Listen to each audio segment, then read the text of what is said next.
Hello everyone, you're watching at Plus Home Tutor and in this session of Indian Polity and Constitution, we will study Article 72. तो शुरू करते हैं बिना किसी देरी के। जैसा कि आपको भी पता है, भारतीय संविधान यानी इंडियन कॉन्स्टिट्यूशन को आर्टिकल्स में बांटा गया है और इन्हीं आर्टिकल्स को 22 पार्ट्स के अंतर्गत रखा गया है। इसी 22 पार्ट्स में से 5वें पार्ट में द यूनियन के बारे में बताया गया है, जिसके अंतर्गत आर्टिकल 52 से लेकर आर्टिकल 151 तक के सारे आर्टिकल्स आते हैं। यहाँ हम बस आर्टिकल 72 पर चर्चा करेंगे। देखिए, आर्टिकल 72 पार्ट 5 के चैप्टर 1 के अंतर्गत आता है। यहाँ मैं पहले कंटेंट को इंग्लिश में रीड करूँगा, फिर उसकी मीनिंग आपको हिंदी में समझाऊंगा ताकि आपको कंसेप्ट ज़्यादा से ज़्यादा समझ आ सके। देखिए, ये वीडियो थोड़ा सा लंबा है लेकिन इसमें फुल कंटेंट है, तो आप पूरा वीडियो देखें तो आपको आर्टिकल 72 से सब कुछ समझ में आ जाएगा। आर्टिकल 72 को समझने के लिए पहले हमें कुछ कीवर्ड्स को समझना होगा। पहला कीवर्ड है pardon. A pardon completely absolves the offender from all sentences and punishment and disqualifications and places him in the same position as if he had never committed the offence.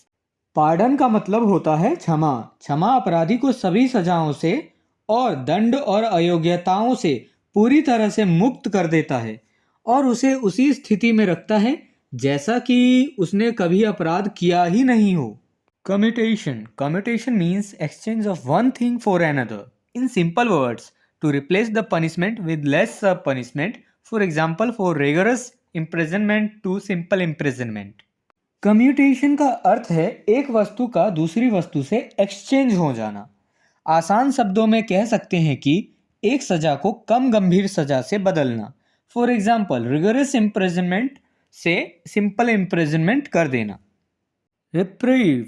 Reprieve means temporary suspension of death sentence, for example pending a proceeding for pardon और commutation. Reprieve का अर्थ होता है मौत की सजा का अस्थायी suspension. For example, मान लीजिए किसी व्यक्ति को पार्डन या कम्यूटेशन देना है तो इसे कुछ समय के लिए पेंडिंग रख दिया जाएगा, तब यह रिप्रीव कहलाएगा। Respite. Respite means awarding a lesser punishment on some special ground, for example the pregnancy of women offender. Respite का अर्थ है कुछ विशेष आधारों पर कम सजा देना, फॉर एग्जाम्पल किसी महिला के प्रेगनेंसी के दौरान। Remissions. Remission means the reduction of the amount of sentence without changing its character, for example a sentence of 1 year may be remitted to 6 months। Remission का अर्थ है सजा की मात्रा को उसके कैरेक्टर को बदले बिना घटाना। फॉर एग्जाम्पल, 1 वर्ष की सजा को 6 महीने तक कम किया जा सकता है। Article 72 talk about power of president to grant pardons etc. and to suspend, remit or commute sentences in certain cases। Article 72 में राष्ट्रपति के क्षमादान यानी पार्डन आदि की शक्ति और कुछ मामलों में दंड आदेश को सस्पेंड, रेमिट या कम्यूट करने की शक्ति के बारे में बताया गया है। The president shall have the power to grant pardons, reprieves, respites or remissions or punishment or to suspend, remit or commute the sentence of any person convicted of any offense। President के पास किसी भी अपराध के लिए सिद्ध दोष ठहराए गए किसी व्यक्ति की सजा को क्षमा करने, उसका रिप्रीव, रेस्पिट या रेमिशन करने या दंड आदेश को सस्पेंड करने, कम्यूट करने या रेमिट करने की शक्ति होगी। आगे हम देखेंगे कि किन किन मामलों में प्रेसिडेंट को यह सभी शक्तियां प्राप्त होंगी। First, in all cases where the punishment or sentence is by a court martial. उन सभी मामलों में जहां पनिशमेंट या सेंटेंस कोर्ट मार्शल द्वारा दी गई है। Second, in all cases where the punishment or sentence is for an offence against any law relating to a matter to which the executive power of the union extends। उन सभी मामलों में जहां punishment या सेंटेंस किसी ऐसे मामले से संबंधित कानून के खिलाफ अपराध के लिए जिस पर यूनियन की एग्जीक्यूटिव पावर का विस्तार होता है। आप इसे आसान शब्दों में समझिए। यहाँ पर यूनियन की एग्जीक्यूटिव पावर का जहाँ तक विस्तार है, अगर उसमें कोई मामला है किसी व्यक्ति से रिलेटेड, तो वहाँ भी प्रेसिडेंट को अधिकार होगा कम्यूट करने का, पार्डन करने का, रिप्रीव करने का, रिस्पेक्ट करने का और रिमिशन करने का। इन सभी का अधिकार होगा राष्ट्रपति को यानी प्रेसिडेंट को। Third, in all cases where the sentence is a sentence of death, उन सभी मामलों में जहां सजा मौत की सजा है।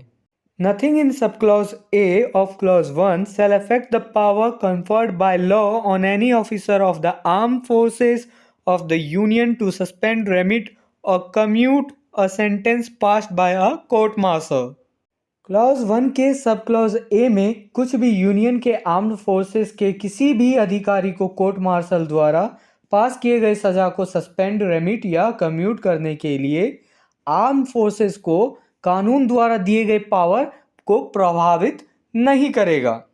मान लीजिए आर्म फोर्सेस के किसी भी अधिकारी को कोर्ट मार्शल द्वारा सजा दी गई और उस सजा को प्रेसिडेंट ने सस्पेंड कर दिया, रेमिट कर दिया, कम्यूट कर दिया, तो प्रेसिडेंट को अधिकार है वो सजा को माफ़ कर सकता है।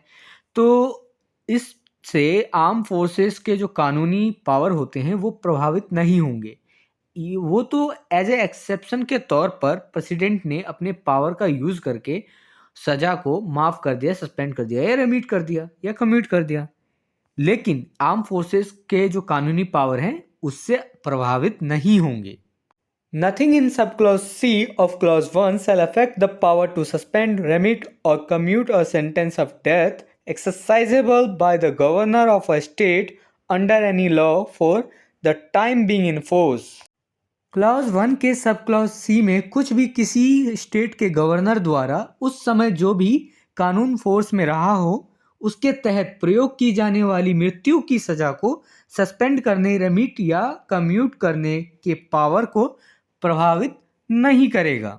मान लीजिए किसी स्टेट के गवर्नर ने अपने स्टेट में ही किसी व्यक्ति को मृत्यु की सजा दी, तो उस सजा को जो है प्रेसिडेंट जो है कम कर सकता है, सस्पेंड कर सकता है, रेमिट कर सकता है, कम्यूट कर सकता है। तो इससे जो है उस स्टेट के गवर्नर के जो पावर्स हैं वो प्रभावित नहीं होंगे। ये तो एज ए एक्सेप्शन के तौर पर प्रेसिडेंट ने एक एक्शन लिया कि हाँ इसकी सज़ा कम हो जानी चाहिए, रेमिट कर देंगे, कम्यूट कर देना चाहिए, सस्पेंड कर देना चाहिए। तो इससे उस स्टेट के जो गवर्नर का जो कानूनी पावर है वो प्रभावित नहीं होगा। If this video is helpful for you, then please like and share this video, and if you want see some more these type of videos, then subscribe the channel and click the bell icon and select the all option for upcoming videos. And I hope you have a great experience by watching the Ad Plus Home Tutor.